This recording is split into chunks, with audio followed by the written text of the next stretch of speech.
Welcome back to episode 3 of my podcast that still has no name. Um, it's obviously a never ending series of me just talking about different things and different topics. So, if you are a new listener, my name is Jojo. This is my podcast. And if you aren't a new listener and you've actually watched or listened to episode 1 and 2, let me know in the comments, like, subscribe, and all that good stuff. And today it is a Wednesday morning. I'm sat in my bedroom. It's very sunny outside. I'm actually gonna go out soon to to enjoy the weather and you know other Britain people.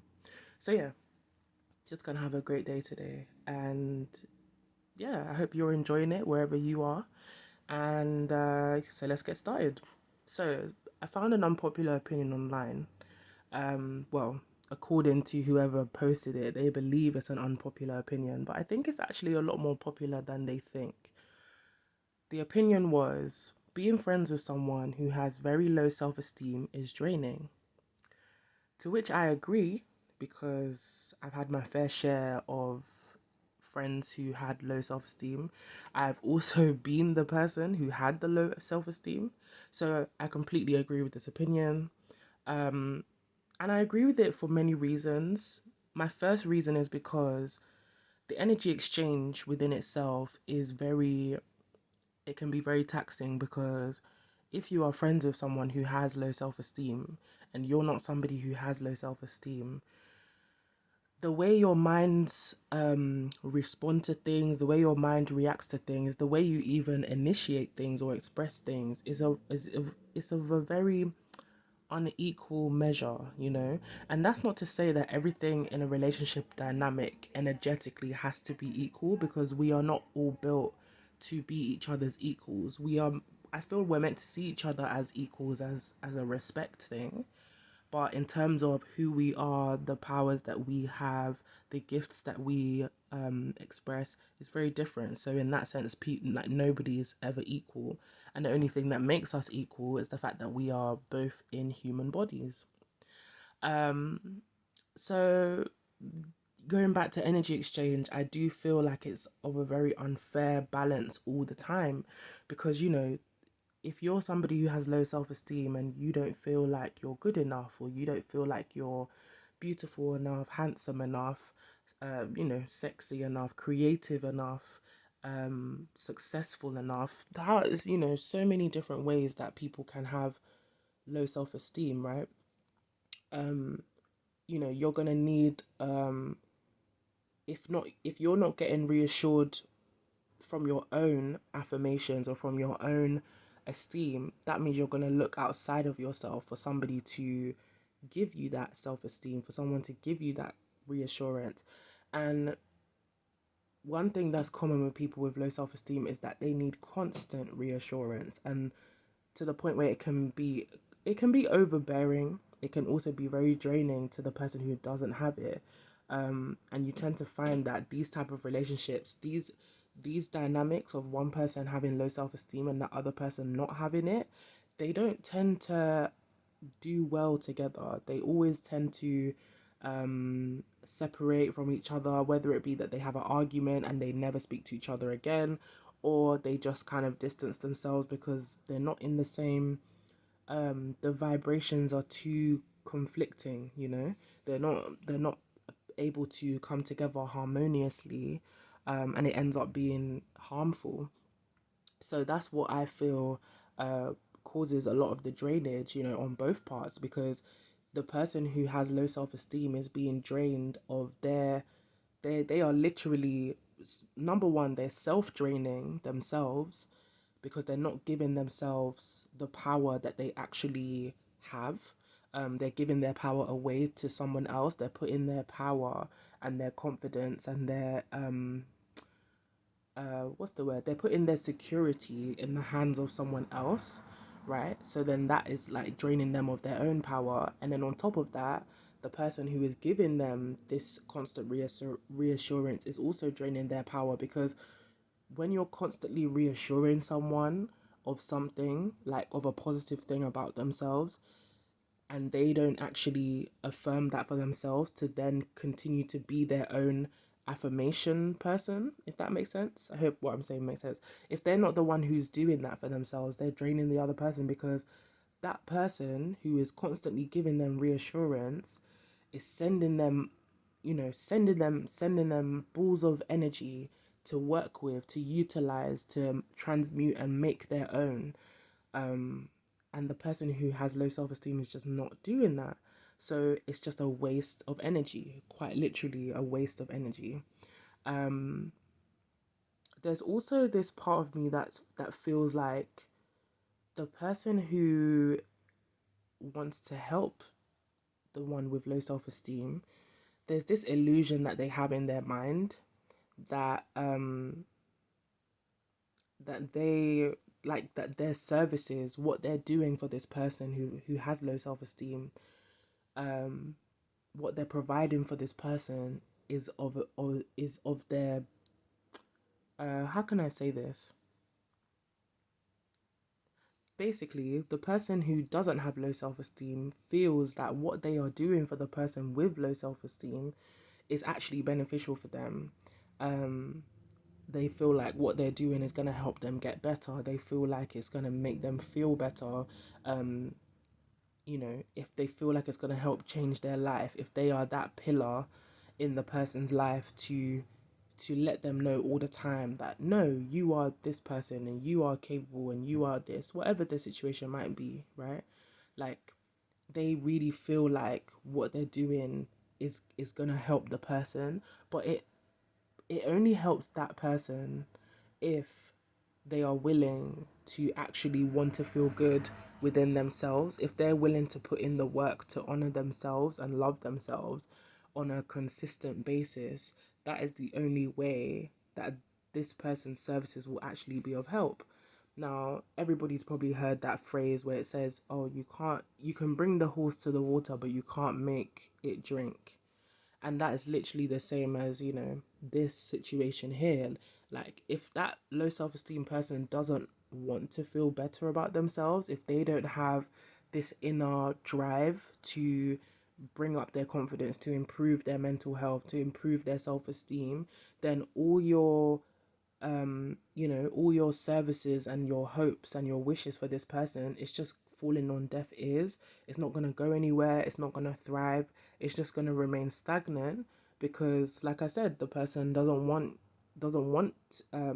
to feel better about themselves. They just want somebody to tell them constantly. They want someone to soothe them from their own mind, literally.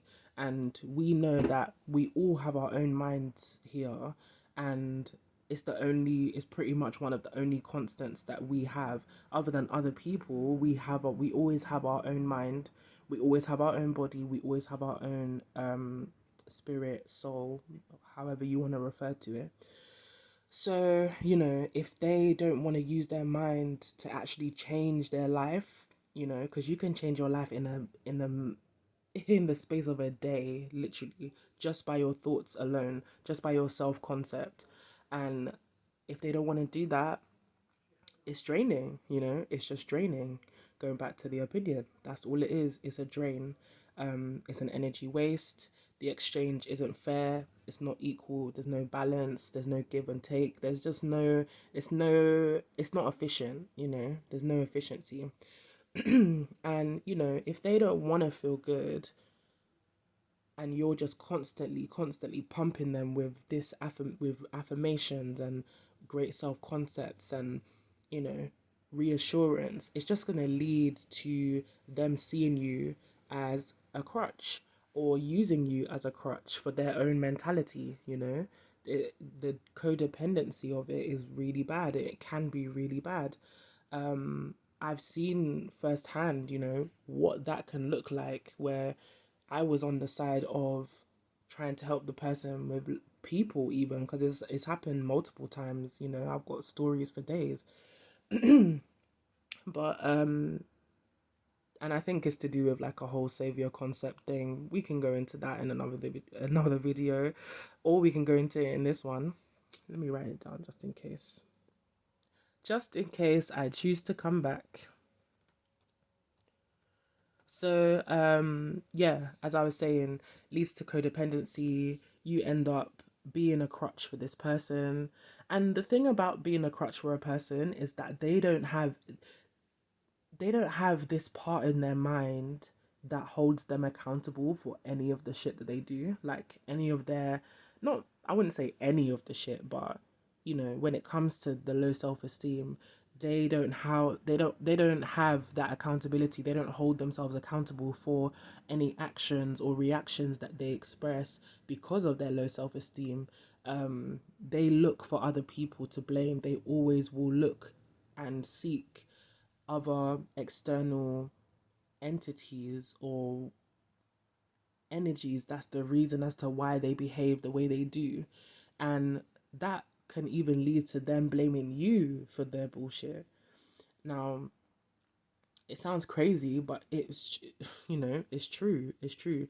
They might start off by doing it in a joking way, like maybe they decided to go out and drink more than they should have, and you were there to drink with them. Next thing you know is, oh, why did you let me drink so much? Why did you tell me that I should do this? Why did you tell me that I should do that? Forgetting that they are active in their own life experience. They are the common denominator of all the situations they go through. They are present. So it just shows their lack of presence within themselves, and that low self-esteem it can run quite deep for a lot of people.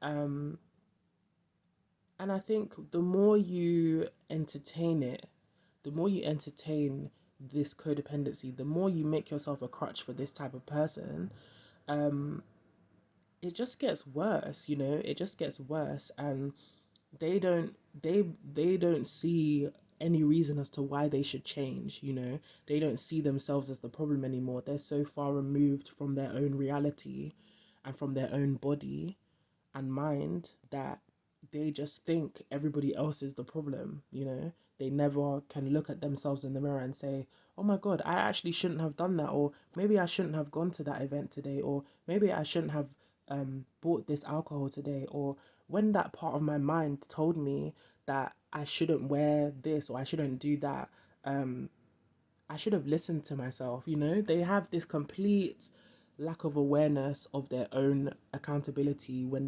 they fuck up in situations, or when they don't receive something that they want, because of their low self-esteem. And low self-esteem ties a lot into manifestation and what it is that you want in this life. One thing I will always say is I feel like people tend to forget that we are always manifesting. Ever since we were existing in this place that we call Earth, we are constantly manifesting. It's not just something that you do consciously. You don't just have to wake up and say, I'm gonna do this every day and blah blah blah. Like, we are manifesting even when we're not saying anything, because the universe can hear us, all the time.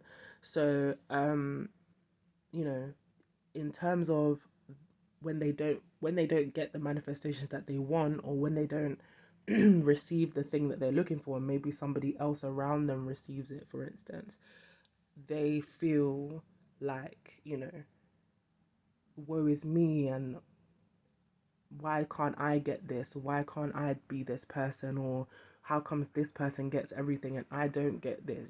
All those kind of things. It's like you're always looking outside of yourself for a reason as to why you're not getting what you want, or a reason why you're not happy, etc. So, like, low self-esteem can really affect your life. It's the big difference between somebody who becomes a millionaire, or not even a millionaire. Let me not even use that as an example, but it is a good example. But yeah, like, it's a low self-esteem is the difference between someone who has an idea about, toilet paper, right? Two people might have an idea about the same toilet paper, but the person who just goes for it and doesn't think about how they're gonna be seen, how they're gonna look, all that kind of stuff, like, they are gonna go further than the person who's always like, oh, but I just don't know if something is gonna happen, and what if this happens, and I don't know if I'm meant to be the person doing this, and all that kind of stuff.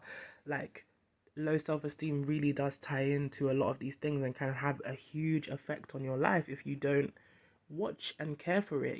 Having a great self-concept is very important because it can literally make or break you. And one other one other thing I would say is that, like, when it comes to people with low self-esteem and the people who don't have low self-esteem, you just end up going towards different paths in life. And your paths may have never been the same. Quite literally, no path is the same. But you know you end up separating from each other naturally, just by the cosmic laws or forces, whatever you want to call it. Like, you end up separating because your vibrations are not compatible with each other. You end up repelling each other. In the end, even if you guys don't choose to have a discussion about it, you're naturally just going to follow different paths. You're naturally going to find different friends. You're going to find different people to have common interests with, and stuff like that. These things don't always have to go down in a mad, drastic, chaotic tower moment. And the tower moment is like a reference to tarot cards, which is usually the what do they call it? It's usually the representation of like something falling down, like the crashing of a belief, an idea, a system, a concept, a relationship, destruction of some form. But within destruction, there's always going to be a rebirth, and the rebirth is that you find different people. For instance, I actually have had my fair share of situations where I've had to, I felt like I had to help certain people who had low self esteem. And I don't think there's an issue with helping people with low self esteem, may I add. But I think the way in which you do it is very important, because it isn't what you do, it's how you do it. Now, the younger version of me would just be like constantly reassuring people and letting them know, oh no, you're not ugly. For instance, like maybe I had a friend who didn't feel like she was pretty or whatever, and I'll just be like, no, you're not ugly, babe. Like, you're not ugly at all. Like, constant reassurance. You'll be like, oh, you look really nice today, and they'll be like, no, I don't. Oh no, yes you do. What are you talking about? You look amazing. That kind of stuff. Um, the way I respond to things like that now is very different. It's very much like a one-time thing, and then I just leave it. If you make any other comments again, I'm not saying anything, because again, like I said about the crutch mentality, nobody's gonna be a crutch for me, or I'm not gonna be anyone's crutch. Like, it's just not happening. So you can say it once, you can let them know once. No, baby, like, you're beautiful. What are you talking about? After that, if they make any more comments like that, see it in your mind as, nah, like, this person is fishing for validation. They're fishing for you to affirm them, because they don't believe they have the strength to affirm themselves. And this can even be apparent in like relationships as well. I don't just mean it with just any kind of dynamic, but in relationships too. Like, you could be with somebody who at the beginning, when you met them, you never would have guessed that they had low self-esteem, but as time goes on, you get to see the more deeper internal version of them. And maybe like they're super, like, you know I don't know, maybe, okay, for example, let's just say there's somebody who's super into their career, and they really feel like this is the career path they want to take, and they're super like into it, passionate about it, and it's amazing. You want to be a part of it because you love how passionate they are about it, and you've heard the shit. I was gonna say something. I was gonna say something that was a bit too specific, so I'm gonna just reel it in. Whoop, whoop, whoop. Sky plus rewind. Come on. Anyway, so career, right? They're super passionate about their career, and why am I all embarrassed now? Anyway, Yeah, so they're like proper into it. They're really passionate about what they do. They get compliments all the time, not just from you, but other people about what they like, their talent, their skills. They're super professional. They get bookings, and they have clients and stuff like that, and it's going really well for them, right? So obviously you would love to be a part of it because it's so great to see this person is super happy doing what they're doing and other people are happy with what they do as well. So they're already getting those affirmations, they're already getting that constant reassurance, right? So it seems like they're in a good place with their self-esteem when it comes to their career, right? But as time goes on and you get to know the person more, you realize like, oh, they're actually not that high in self-esteem when it comes to their career, they actually don't believe in themselves the way that you thought they did in the beginning, you know. And let me just say, like, I understand we can all have our doubts. That's something that will never fully change. People are always going to have thoughts that could be for them or against them. And we all have nervousness. We all get a bit of anxiety when it comes to our performance in certain things. So I completely understand that you can have those moments of like, moments of conflict in your thoughts or your feelings about what it is that you're passionate about. But when you realize that it's all smoke and mirrors when it comes to people who um on the forefront seem that they have it all together or seem like, yeah, that they're really content doing what they're doing, but really they don't even believe in themselves. It's hard because where do you go from there? Like, why, why, how can I say this? You want to ask them why they don't believe in themselves, because what they do is so amazing and it actually really helps other people. If they're constantly being told that their work is great and behind closed doors they don't even believe it makes you kind of think, well, I don't, it makes you think, well, I don't know what to really say, because what else what else can I do, or what else can anyone do? It has to come from you. You have to believe it. Otherwise, you're never gonna do this kind of work, or you're never gonna evolve your work into something more or better. Or you might be at a point where you can charge people more for what it is that you provide, and you're not doing that because you don't believe in the work. But there's nothing that there's only so much that the outsider can do, is what I'm trying to say. There's only so much there's only so much that the outsider can say to make you feel better, or to get you to pivot your perspective on yourself, because that perspective is strong. We all have our own mind, and we've all been in our own mind since we were born. So naturally it's a very in some places it can be very cemented, and it takes a lot of patience for you to uncement certain things in your mind.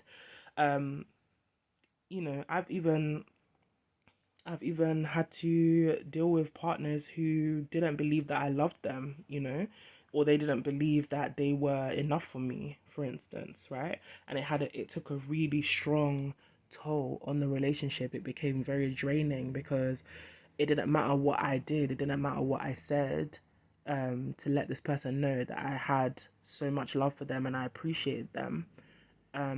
Whatever thought they had in their mind is whatever thought they had in their mind. And once I chose to leave, it was like a self-fulfilling prophecy for them, because they believed I was going to leave anyway. But they don't understand that it was them having that thought process constantly in the first place, and them not being present in our relationship, or there was always like a lack of intimacy or communication or something. Like, I just felt like there was too much of me trying to pull them in and them trying to push me away. So in them pushing me away, I fulfilled sorry, they ended up fulfilling their own prophecy that I was going to leave because they weren't good enough for me. You know what I mean? So it's hard, it's hard. And as the person who's dealing with it, you kind of have this, you have two ways you can go about it. It's like there's either the part of you who says, well, I'm not going to deal with this anymore. And I don't want, I don't want you to feel this way. I don't want you to have a low self-esteem, but there's nothing I can do about it. You have to lead yourself into a better mind state, literally. And then there's another part where when love gets involved, it can get hard to leave, Like I know what that feels like, to want to leave a situation. But it's hard to go because you've already built up so much love for this person, right? And that is where the savior complex comes in. Brought it back. So yeah, it's like you might end up developing this savior concept of of concept complex.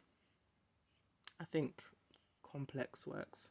So yeah, you can end up developing this savior complex of wanting to save the person from their own nightmare. Do you know what I mean? And that never works. That never works. It's a never ending game that you will play. Maybe I shouldn't call it a game, but you know what I mean. But yeah, it's never ending, and it just leads to more suffering because, like I said earlier, the more constant reassurance you give someone, and they don't have any power in themselves to want to make themselves feel good or to change their self concept, it's just draining. It will drain you in the end, literally. So, moral of this whole podcast is like, don't be someone's crutch. Just don't do it. Don't do it. And if you can feel that happening, just ensure that anytime they make certain comments that you don't respond to them. Don't respond, don't react. Just leave it. Silence is actually very powerful. So yeah, that's it. Episode 3 done. And I'll see you guys in episode 4.